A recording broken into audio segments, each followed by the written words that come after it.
Okay, so I am with Precious McKeeson today, and she is the executive director of the Nebraska Democratic Party. And Yes. um, and I'm just so excited. We are in a monumental year, another big election season. And we live in Omaha, which is a blue dot in a red state. We got the blue dot once or twice. We got blue dot Twice. energy. We got the blue Yes, dot we got it twice. twice. Yes, and we are going for the number three right now with the 2024 Harris Trump election. And so Precious is someone who is in the meetings. She's on the streets. She's 10 toes down behind Harris walls. And I'm excited to like hear what is happening in our state that maybe we don't get to hear about, like what should we be doing if we want to see that blue dot return to our state? So I'm so glad It's you're here with me. awesome. Thank you for Yeah. having me. I really appreciate it. So let's talk about how Omaha gets that blue dot energy. Like what makes us special in that way? So how it works, I'm sitting here closing down some of my windows because I don't want to keep freezing up. But how it works is back in like 1992, there was a law passed with the greats of Diane, former Senator Diane Shimmick, former Senator Ernie Chambers, and Senator Ben Nelson, who at the time was the governor. And what they did, they basically Diane Shimmick had brought to the table to be able to split our electoral votes. So basically, what that means is that it's not a winner take all. In other states, it's basically whoever gets the most of the popularity vote basically wins all the electoral votes. And so we only share that uniqueness with the state of Maine. And so what that means is that we have three congressional districts because that's how it's divided up amongst how many congressional members you have, and we have three congressional districts. And so what happens is that whoever receives the most votes in that congressional district, you win the electoral vote. So technically, there is five electoral votes that are up for grabs because you have two at large and then three congressional. So in this case, the one vote that we've always carried is the vote in CD2. Which we were able to do, like I said. Now, mind you, we said we passed this in 1992. So the first time we ever used it was in 2008 for Barack Obama, and then in 2020 for now President Joe Biden. And we'll use it Wow. again in Yeah, 2024 in absolutely November. moving. Right.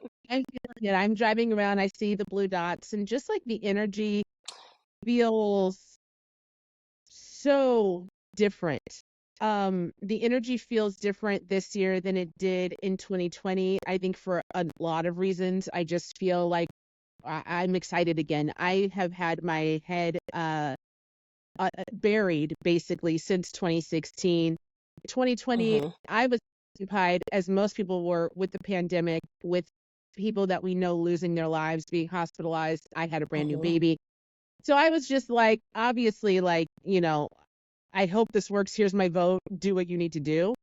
Yeah. This year, I feel like that excitement returning, like the progress coming back, the move forward. A lot of people have said that about the energy. I think it's shifted. A lot of people, like in 16, we were going to one. I remember I did this story and it was so funny to think that I did this story in 2018 because why I got so more engaged was in 2016. We felt we were going in one direction with Hillary Clinton and then it went the opposite direction and then just, chaos took place, in the 4 years of the last presidency.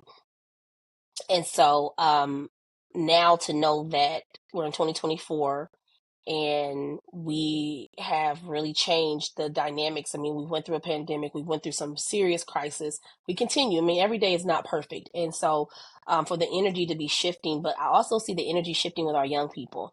And that's something that amazes me because I remember in 2018 after the Parkland shooting, I remember saying to people, I'm like, you know what? These kids that are impacted by this are going to be able to vote in the next 2 years. These kids are going to be the ones who's going to be mobilizing grassroots efforts. And now we're seeing those same children who are impacted by that are now being very vocal and very and leading the way in a lot of changes, especially with our youth. So I'm very excited to see how their energy has shifted. And they're talking about the issues. They don't care about what everybody. I say what I say as a 45-year-old mom. They don't care about what I got to say. They're talking about the issues that are impacting them, and they're being very, very aware to what's going on in society and in the world. I see that a lot because I'm on TikTok way too much, but I want to see what does push. Like my kids are younger, but I remember, Shine's already 10 years old, and I remember watching the Al Gore Bush debate and then the fallout with the Florida vote. I remember that so deeply, and that Yes. was the first time that I was truly like impacted by a vote. Hmm. And it made me want to be involved. Yeah, I think a And I lot of us remember remember, that. I think we didn't think it was supposed to be in there. We weren't supposed to be like focused on that. We're like, wait a minute, it's going to the Supreme Court. What? yeah, something's not right. Yeah, do you remember? Okay, I went to Lothrop, and I was there in third grade, and we did was it third grade? I think so. But it was we got to do a vote. We got to do a mock vote in school, and it was so maybe this is the first time I really got involved. It was Bill Clinton and George Bush again, and what's his name? Ross Perot. Yes, Five Ross people. Perot. I just call him Ross Perot. um, It was at Girls Ross Inc. Ross Perot at Girls Inc. They used to do a She Votes, and that was something that was big. And they would hold an election, and all the girls would get to go down into the landing, and they would have like these little voting booths set up.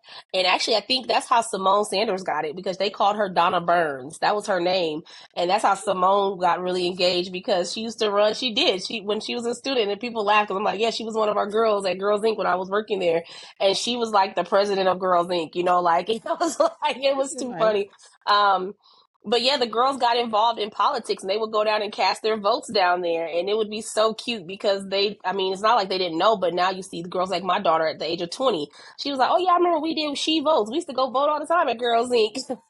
So now they get to actually legally do it. So yeah, it's really cool to see. And I love just like engaging them. My daughter, she's 4, and she told me there's a Trump commercial on, and she was like, "We don't watch anything with Donald Trump, right, mommy?" Like I haven't even mentioned that man's name in this house. So you're correct, but dang. So it's just Yes. like I feel like they're engaged so much earlier than we really think that they are. I just love seeing youth be engaged in a way that they can truly step in and make a difference. Especially the youth. I mean, they look at so many different things, and I mean, that's why it's like a persuasion. Like persuasion is so critical with and talking about the issues and stuff. And so we'll see what happens. I'm excited to see the new energy. I'm excited to see the kids. Excited. I'm excited to see people around the world. I mean, like literally, like I mean, random people. If they see me in a shirt that's political, they'll give me the thumbs up or say, "Oh, thank you for what you do." And I'm like, "Oh, thank you." Makes me feel so good, especially if I'm like at Target or something. It's like, "Oh, I love that shirt." I'm like, "Oh, thanks." And then there's sometimes you go in and there's some people that be like looking at you, you like, what? Say something. Try I dare it. you. I got time. How did you feel, and were you an early advocate when the switch was being made from Biden to Harris? What was your opinion of that? So it's crazy because I mean it was so much inner politics that was talking about it, and we saw the pressure coming in. I have the honor of sitting on an executive committee within the DNC. It's called the ASDC. It's Associated Democratic Chairs, Vice Chairs, and Executive Directors. And so I have the honor of sitting on exec, representing the executive directors on a national level. And so we had several meetings, and they like trying to prepare us because I mean honestly we were like, really, like this could be a possibility. You never, I mean, everybody in politics are strategists, and you always got to know something could shift at any moment. But I don't think we really thought it was going to happen, honestly, because I mean we're kind of like, this soon in the game, oh my gosh, all this will have to change, signs will have to change, federal reports have to change, all these different things. And so when it did happen on that Sunday, no heads up, no one knew. And I was walking into a tax hearing with Ashley Spivey up here at UNO. And literally, as I'm walking in, my phone just starts buzzing. And at that point, I'm sitting in the room and I know media's in there. And I'm like, oh my gosh, they're going to notice I'm in here. And then this is going on. But no one had said anything. And then Senator Reapy announces it from the front of the room on the panel. And I'm like, are you serious, dude? And then at that point, you have Channel 6, Channel 7 behind me texting me, talking, oh, I saw you walk in. Do you have a comment? I'm like, oh my gosh, you know.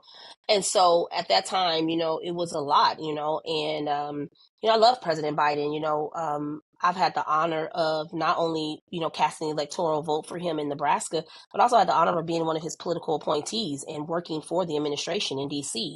And so I believe in everything that he's done. The fact that, you know, this man has given his life to politics and to policy. And like I tell people all the time, no one's perfect. People have made the wrong decision in their policy, but the fact that they continue to fight for democracy, and that's something that he's done. And I thank him for everything. And I just, you know, I look at him and 4th of July, at first I wasn't going to go to the celebration at the White House on the 4th of July, but something told me I had to go. You know, this was before all this happened. It's like I had to go to see him. You know, I had to see him for myself because I felt like so many people had said so many bad things and he was just taking this hard hit in the media. And I was like, you know what, I gotta go support my president. And being on the South Lawn and everybody just yelling for him and putting hearts up and then he putting his hand to his chest, it's like he felt that love. And I felt he needed that from the people that get out here every day and push and talk about his agenda, talk about the policy that he's changed and what he can do, and just being able to be supportive of him. And you know, I'm in forever debt to Uncle Joe because I say that's why I call Uncle Joe, because I feel like he took a chance on a black girl from North Omaha to really make a change in this political journey, and I'm proud to say that I can put that on my resume that I was a part of his administration. Oh my gosh, you're making me tear up. I feel like regardless of the rhetoric around how the switch happened and Joe's health and all of that, I feel like he is truly a great person, a good person, and I feel like his heart really shines through. That was something I really Mm-hmm. admired as VP under Obama, is I just felt safe with Joe Yeah. Biden. I just have always loved his manner, his way of being. And Mm-hmm. so that makes me feel really still makes me feel safe to know that. It, and a lot of people don't. Some people don't understand his history and where he came from, like the losses that he had. You know, when he first before I think it was before he even went to Congress, he lost his daughter and his wife in a car accident, and then you know, then he had to raise his children, and then he married Dr. Biden, and they have a daughter together, and the love that she shows him, and she came in, and you know, it's this awesome mom, and then when he lost his son Bo. To cancer, you know, that was something that really tore him up. You know, his son had given his life as military. Then he was an attorney general, like all these different things. And he's a man of faith, you know, and I feel that sometimes people forget that. And I noticed, I mean, I just love, like, I've always read this about President Biden, that whenever he goes home to Delaware and he leaves church, he always goes to his son's gravesite when he leaves the church, which is buried next to the church, his home church. And I just feel like, you know, he has he's just such an awesome person, and I just feel like he's a genuine person and his heart is there, and I'm just being blessed to have him as our president. You know, it's just been awesome in the way, the love that he gives. You know, I always say when he calls Kamala Harris, so Vice President Harris, kid.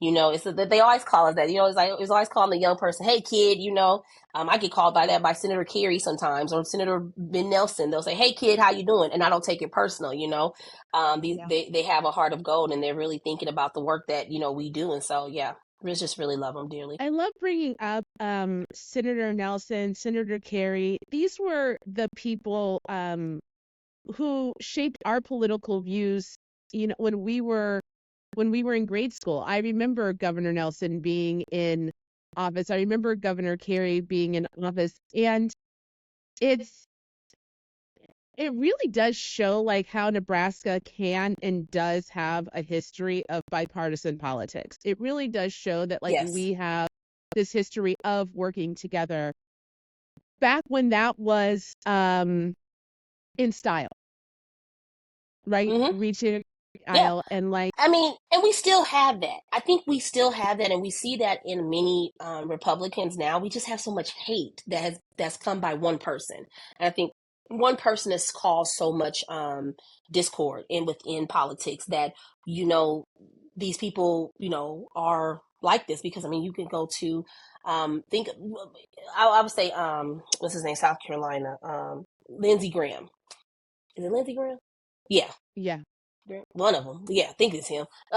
He has a very good relationship with Joe Biden. Like they've been they're friends. They were in the yeah, Senate together, and with so him, it's yeah, like, yeah, so it's like these people are like, you're like, why are y'all so mean to each other? But then also, like people don't understand, like Senator Nelson did have to reach across the aisle. That's why we have the Affordable Care Act because of him. He was yeah, the one who was able to get that passed for President Obama. He had to go across the aisle and talk to people. And I feel like this: we all talk to people across the aisle. I have family who are Republicans.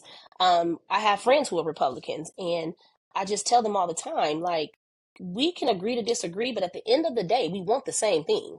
We want our families to be safe. We want to be able to provide for our families. We want our kids to get a good education, and we want everybody in this world to be able to, most of the people I feel want people to be able to provide and be able to have a comfortable living. And for those who don't, it's like, are you truly believing in democracy, or do you just really, is hate taking over your heart? And so yeah, I feel that even here, in the state of Nebraska, we have a uniqueness. We're unicameral, so they're nonpartisan. They don't go in, but you still have Republicans, Democrats, but talking to each other and working together, because at the end of the day, it's not about you and what it's about the people that you're representing.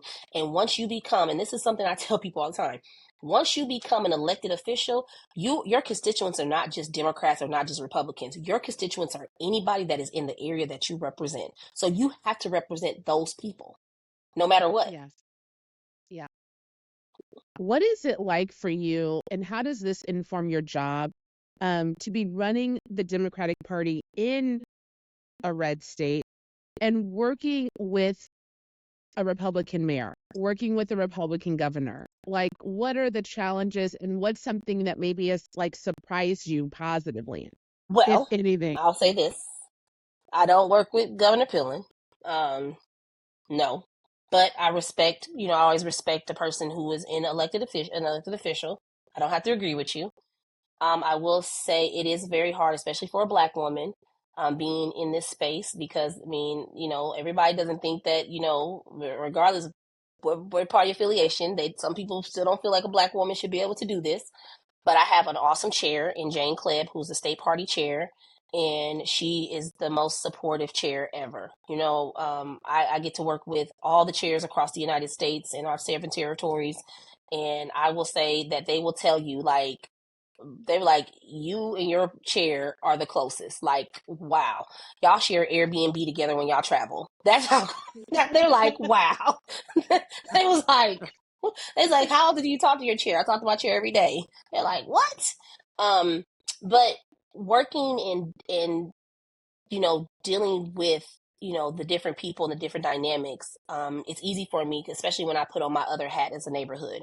And I would say, with me and Mayor Stothard, me and Mayor Stothard have not always had the best relationship. We've disagreed on many things. I've been very vocal. I've been blocked on social media by her and her team, but I do have a high respect for her, and because number one, she is the first woman mayor, and she has done some, she's done some good things. I don't agree with everything, but again, she has a hard job herself being a woman, in that position, and so I just learned to work with them and just going in with a frame of mind of being respectful, because I feel like respect is given to those who give it.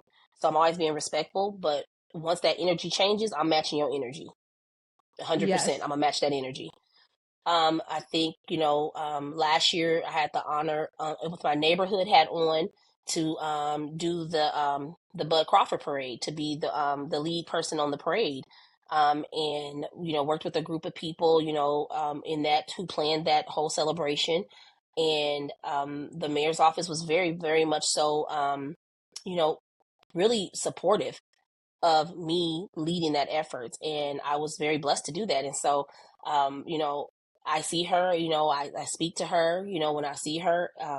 because at the end of the day, we're all in this fight together for the people and to make it better, a better city and a better state for the people of Nebraska and Omaha. Right. I've always wanted to run for politics, but there's two things that hold me back. Number one, my temper. Number two, my past. I'm like, these bitches are gonna bring up some screenshots that I don't want. Look, look, I tell people all the time, I'm like, the way my mouth is set up, y'all don't know what y'all get from me. And I don't care who it Yes. is. Mm. I'll be dropping. The vice president was very cool when I was like, look, I would have said it. Look, Oh, and she said it starts with an M and it ends with an And I was like, oh, uh, oh, but well. mine goes with the "bia" after it. Like, you got to add an extra word to it. Hmm. But yeah, it's hard. But I tell people all the time, don't let your past. I mean, we all say things. I mean, people bring up screenshots. I done got re-screenshotted so many times, and I'll be like, oh, did I say that? Oh, whoa. Okay. I think my biggest one was when I think they said I said defund the police.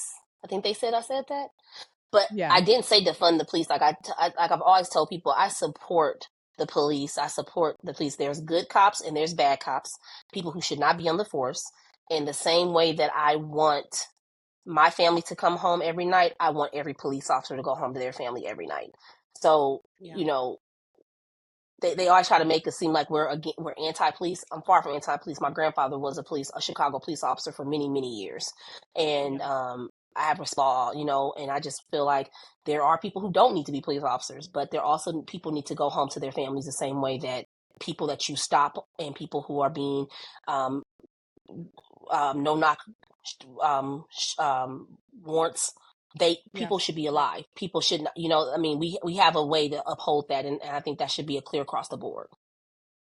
I completely agree. Obviously, I've got a very tumultuous relationship with police officers since my brother's shooting, and it's not about the profession. It's about the history of the profession Hmm. and the way people abuse power, and Yes, about keeping my people safe. It's not about being just anti cop across the board, because got I've you. also had Hmm. to have come to my rescue when I needed it, Hmm. right? Hmm. It's about taking that job of protecting and serving and seeing other people as human. Specifically for Yes, I me, agree. seeing people as human. And there's just far Yes, too many videos and far too many uh stories where that's just not the case. And that doesn't come from you just have a badge. That comes from the mentality that comes with that job at times for the wrong people. I agree. I agree 100%. So yeah, and I know that's a big thing in our state. It's a big thing in our city, but we have definitely been affected by police shootings in a Yeah. small city too. Boston, Chicago, Omaha shouldn't be seeing the same amount of problems as the larger cities. But And we I accept this. nobody said Yeah, it's a lot, but we just got to keep pushing and keep holding our elected officials accountable and holding the police accountable for their actions. And like you said, it's about the abuse of power. It's not about the job, it's about the abuse of power. And sometimes because yeah, somebody has a badge on, they think that they have more power over you, and they do not treat you in the most humane conditions. that's exactly right. So I asked Ashley when she was on. I said, how do you deal with the haters? She was basically like Belfield. She's like, I just ignore it. I don't read it. I just keep walking. So for you, Precious, how do you deal with the haters? Because that's if there is a third reason why I could never do politics, it's the I'll be in the comment section I'm and on then the crying. comment section. Oh, I ain't crying. I'm in the comment section. I'm pulling receipts. I'm Mm-hmm. looking to see. I'm going to see your voter file to see if you voted. Because if you didn't vote, oh baby, I ain't arguing with you. I ain't Right. arguing with you. I'll tell you real quick. You didn't vote in the municipal in 2012. Who are you to tell me? You ain't got no opinion. I comes with the receipts. I get so much hate mail. It's so funny, and sometimes it be like, and it was so funny though. it's always some random little white boy or white man who has like maybe some little screenshot picture of a cartoon character, and they be like, "Oh, you Yes. fat." Baby, I might be fat, but baby, I am fine. Like, that's all you got. That's all you got. That's what you I got can on lose me? fat. Yeah, that's what you got. But I can lose fat. You can't lose ugly. It's like, you can't lose that. So I'm like, Put your profile picture up.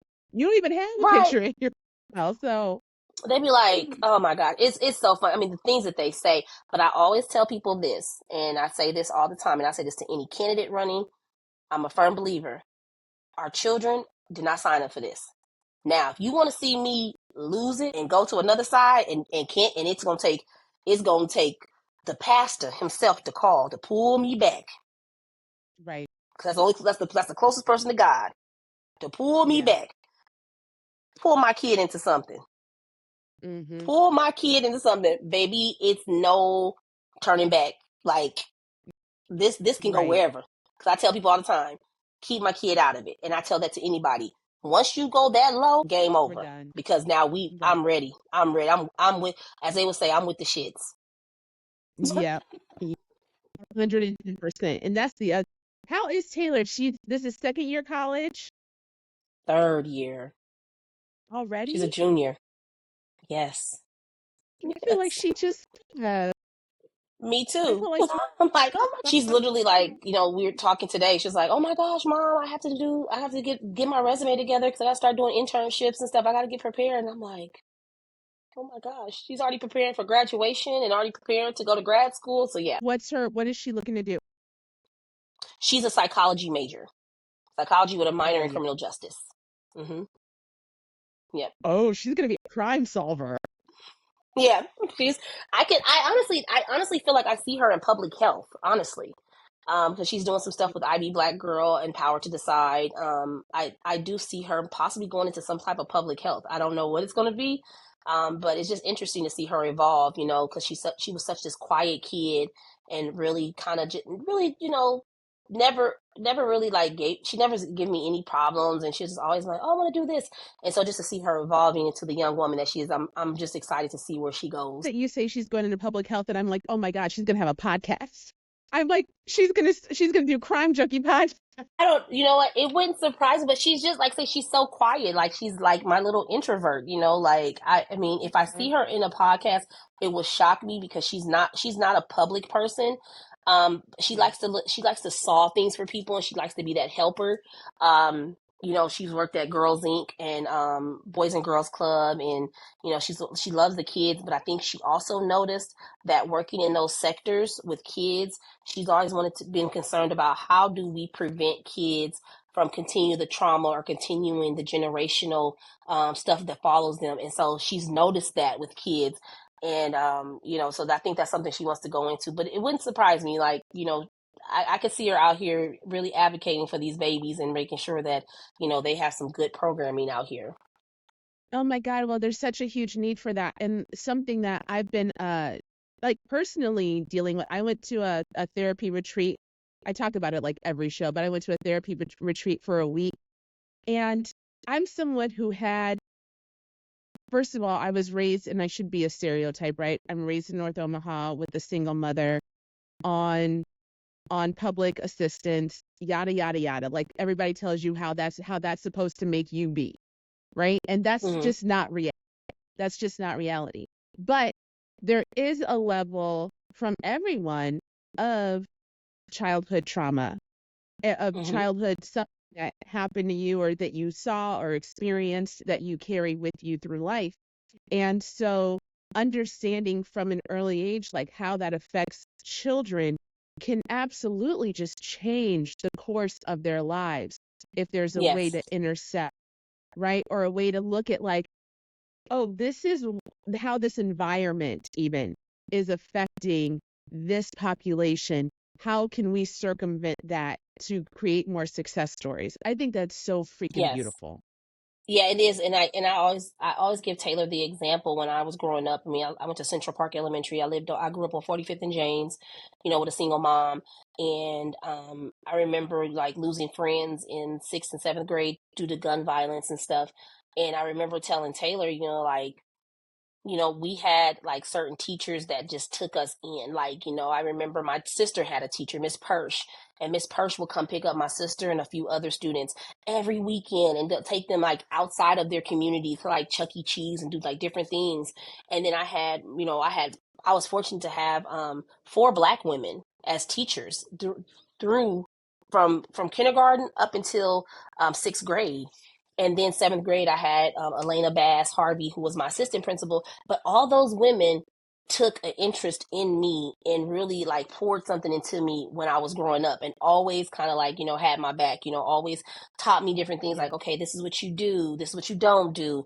To this day, I credit Miss Louise Latimer. I have tons of cardigans because of her, because she would always tell me, you don't wear you I came to school like a little tanky on. I thought I was cute. And she was like, no, that is not cute. You wear a jacket with that. And to this day, I cover up. I'll Yes. be like, oh, the little sleeve is a little too thing.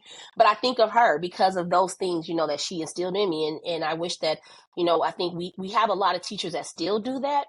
But I also feel that we have a lot of teachers who are redirecting because they're having to continuously redirect the classroom, redirect the children who are not, who are not wanting to be there. And so it kind of missed out on that other part of that personal level of connections. I think of, Bud Crawford, his second grade teacher. I think it was his second grade teacher. I think she works for him now. I think she is like on like one of his top people with his organization or his foundation. And that's because of the relationship that she built with him as a little kid. And so I Yeah. think we continue to do that, just as adults. We gotta connect with the kids some way somehow, and I think we just have to figure out how to do it and how to help them release that trauma. But I also say, there's a lot of programs out here who are doing a lot for our youth. But I also always tell them that they need to go back to the actual point of what is going on in the household, because you can take a kid from an environment for 8 hours, but then you're putting them right back into that environment. How are you touching the Yeah. people in the home to change the environment, so that everybody is benefiting from this good 8 hours of enjoyment and changing how their lifestyle is? I feel like teachers and social workers are, I mean, number one, underpaid. Number two, they get in it to change lives, and then systemically, right? They Mm-hmm. just end up just making ends meet. You end up just like, okay, we just got to get through the day. That those big ideas seem to kind of get suffocated inside of the system. But having more young people that are coming into that system and having those teachers, because just like you're talking about your teachers with the cardigans, I absolutely had that. My grandmother used to run the for years. So when my ass was at Lothrop, everybody knew I was Janice Berry's granddaughter. And so they were just like, Beaufield, you can't be running around here acting wild. I was like, okay, well, I got that in later. Was that the Maple Y where the Jesuit school is at now, It or is that the it was on the or is that the Butler Gas? it was the one. So there was one down on like 24th and around Yep, Pratt. And yep. okay, That's that's the that one. is that's where the Jesuit school is now. That Okay, was yes, original and so North Y. Mm-hmm. that was Yep. my grandmother. Don't you? I think you know my Aunt Cheryl, Cheryl Neal, Cheryl Berry. Yes. I mean, yep. All because I played basketball at that North Y with Tom Okay, that's Ivy. who. I played in the Well, so basketball yeah, league.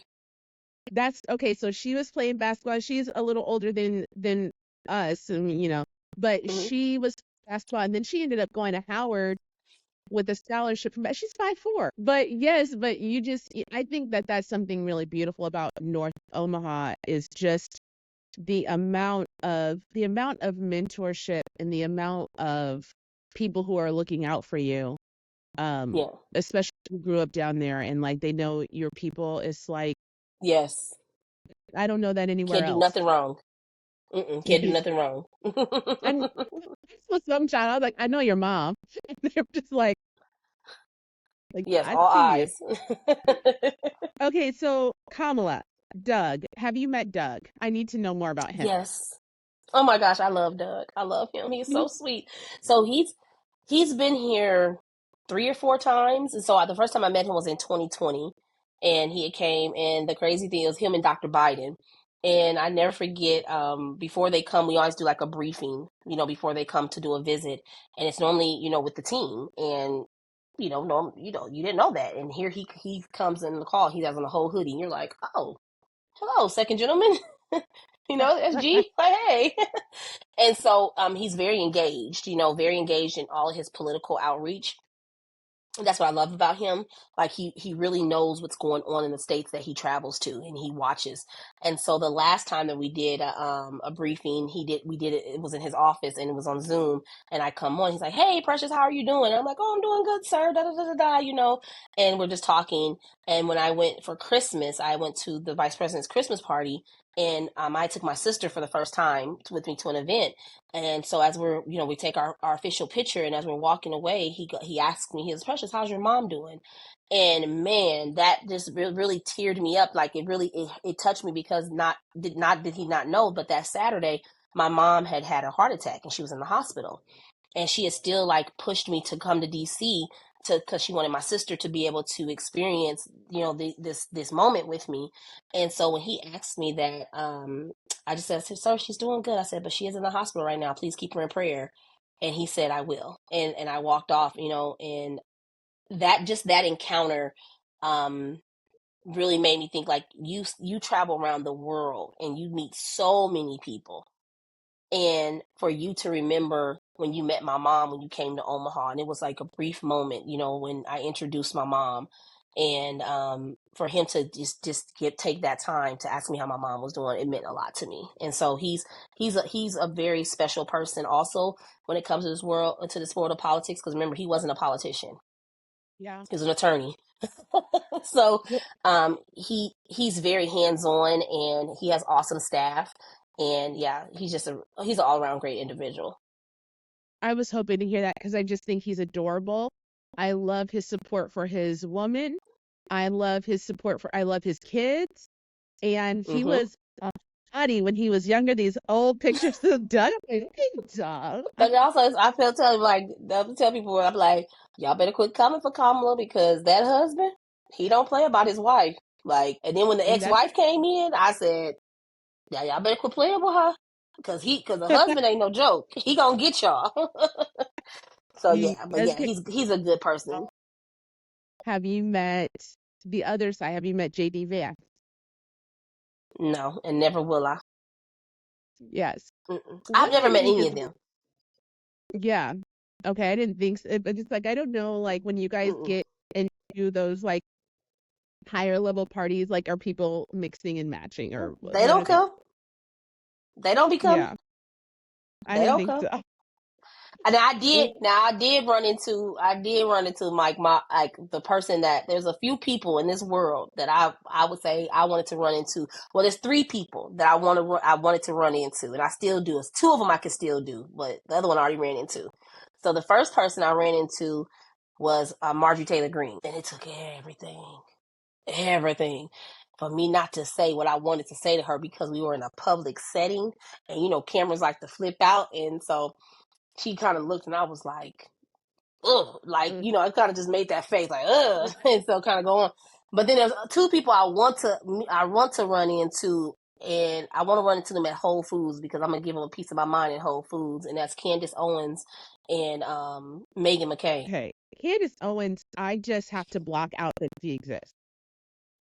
Look here, She she gonna can't get the be black girl business. I'm gonna give her the business when I see her in person in the Whole Foods. in Whole Foods. And Megan McCain is the same. I have to not even know that she exists. She blocked me on Twitter. And so what she did, right when I went to DC, she wrote this op-ed in the Daily Mail, and she basically called me a CRT activist and said that I got this prestigious position.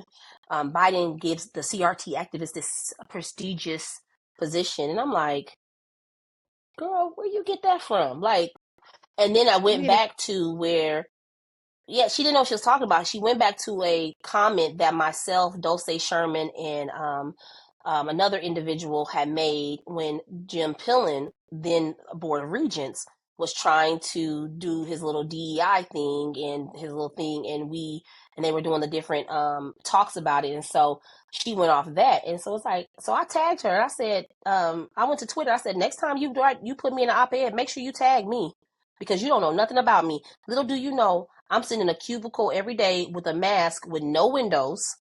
This is not Mm-hmm. prestigious. I'm actually doing the work. And what I'm doing is I'm traveling the country with the Department of Education, the secretary, to reopen schools and making sure that we're bringing the kids back to school safe. And then I'm hosting parent and family engagement tables for the secretary. Girl, that is not prestigious because you have every single person and people who are not happy with this mask mandate or not happy about their kids going back to school. We're coming back from a pandemic. Kids have a social emotional learning. And here you are putting me in your op-ed. Girl, you could have picked somebody else. And I got Right. all this little Right. hate mail. I got all this little hate mail coming to me, and I'm like, Wow. that was. Is And she then they not picked, even in? and then She's she's not not even even in in the Nebraska, world. and I, World to the mm-mm, world. mm-mm. And Wow. what really made me mad, I ain't gonna lie to nobody. They had the most unflattering picture of me in that story. I was livid. Of course. Of course. And you and your Twitter, you should have just put, and this is me. This is my preferred Yeah. headshot. Something that I Oh like my to god. do that helps me sleep well at night is I go to TikTok and I look up Lauren Boebert getting owned videos. 'Cause there's so many of them of her just making a fool of herself on the floor, straight up getting laughed at. By last night it was I watched this the one of the heads of the EPA. This black man was. She thought she was being fierce. She thought she was giving him all of it, and he was like, um, I basically don't think you know what you're talking about.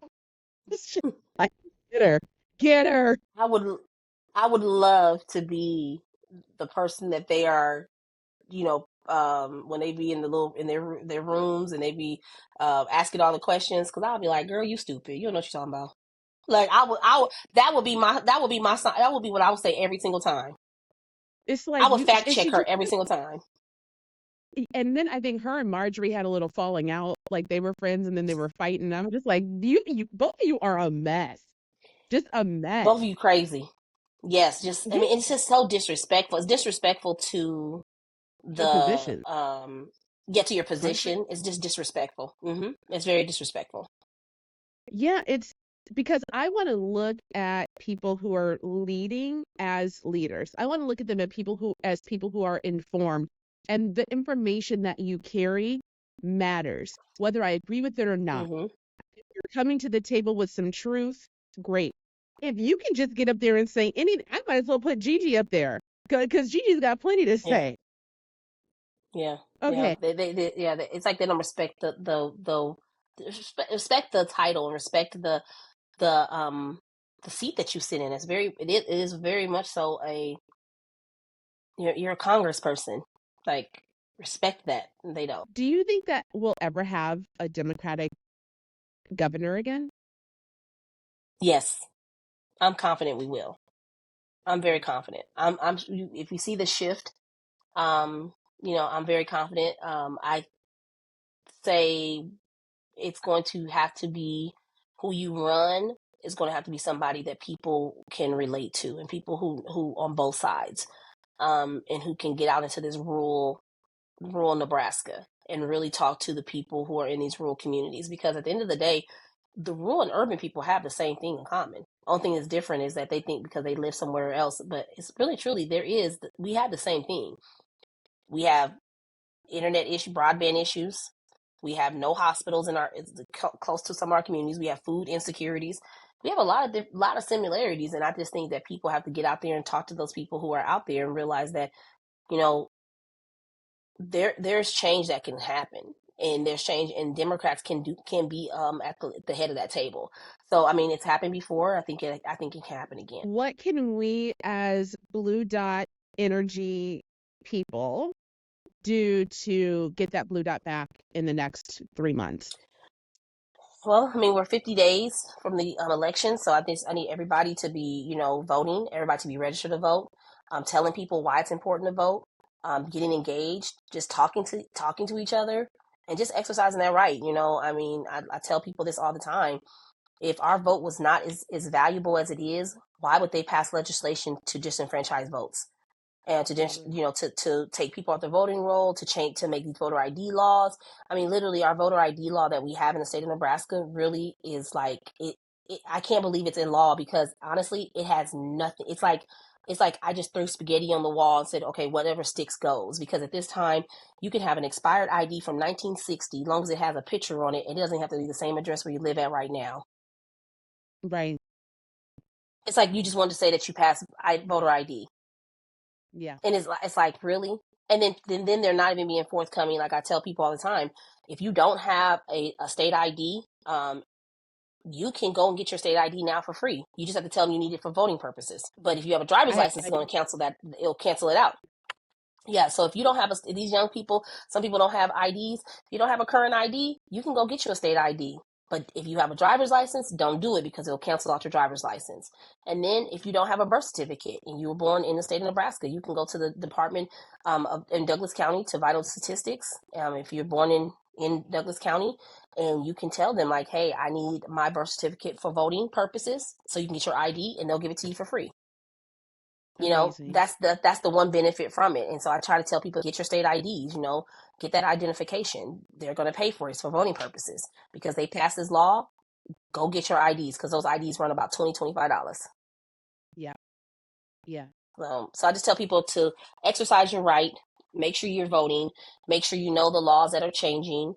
If you don't know, or if you're registered to vote, go to iwillvote.com. You can go ahead and check out your voter registration. The 17th, which is tomorrow. Yes, tomorrow is National Voter Registration Day. And so, I just hope that people just really get out and vote, and really vote for, research what's going on, research what is at stake, because a lot of people are not, they're just going off of just what somebody else says. And a lot of things that I am seeing is, like, some of the information that is being reshared is not even factual. And it's like, Yeah. wow. And if Facebook is catching it and telling you that it's not factual, and giving you a warning, take heed to that, because they wouldn't do that if it was true, you know? And this is a So big year definitely. for local politics too, right? This is a big Yes. year. We've got abortion on the ballot, marijuana on the ballot, and I think there's Yep. two other. We have marijuana, we have abortion, we have, oh my gosh, where's my voter guide? I thought I had a voter guide near me. I just had one. We had the repeal of school choice, and paid sick leave. Yep, so we Paid have that sick on there. leave. Paid sick leave. Yeah. Yep. So we have 4 ballot initiatives this year. Make sure you're voting for those initiatives, and the language will be on there. Those campaigns will be pushing out information on there, on those campaigns, and make sure that people know what's at stake. And then your local elections. I tell people, you vote up and down the ballot. Local elections matter. Local elections impact you first. And so having somebody in the legislature like Ashley Terrell, you have Jen Day, you have Victor Roundtree, you have Marianne Fulchard, um, Allison Hymas, John Kavanaugh. I'm just going off the top of my head. Of everybody who's running, DeNixie, you have DeNixie Greco, you have Tim Pendrell, you have Margot Juarez. Um, I hope I didn't miss me. Sarah Centennial. I'm just going off the top of my head of all these great people who are running for office, and you need to make sure that you are electing the person to represent you. You got school board, you have learning community, um, you have so much stuff. Commissioners, you got so many people that are running. So I tell people, if you want to know who's running for office, you can go to our website, the nebraskademocrats.org. It has all the candidates that are running. It also has some, if they have a Facebook, Twitter, or any type of links to social media, you can click on that. Learn about your candidates. You got great people running. You got Tony Vargas running for Congress, Carol Blood running for Congress, Preston Love running for U.S. Senate. Vote up and down that ballot. Flip that ballot over. Make sure you voted up and down the ballot on all pages. Ballots, if you requested an early ballot, those go out September 30th. We'll link all of that in the episode, and I'll be sure to put this one up soon, probably next week, so that people can still make those deadlines. September 30th Mm-hmm. deadline to register, and knowing that vote's coming up November 6th, and if they need to go get November 5th. their November 5th. November 6th is my boyfriend's birthday. Oh, November. Nah, tell him no, November 5th. November 5th, right. Yes. Election, birth, separate. Scorpio season. Yes. Just thank you so much for your time and everything that you do. Everything that you do. Thank You you. just inspire me, you make me laugh, you make me think. And just know that like your hard work is felt. It's felt in the energy in the city, on my social media page, like everywhere. Thank you I'm so so much. glad I appreciate it. where you are. Thank One you. last question is what do you watch? What do you watch on TV? Well, I will tell you, I am a Big Brother fan. I watch it faithfully.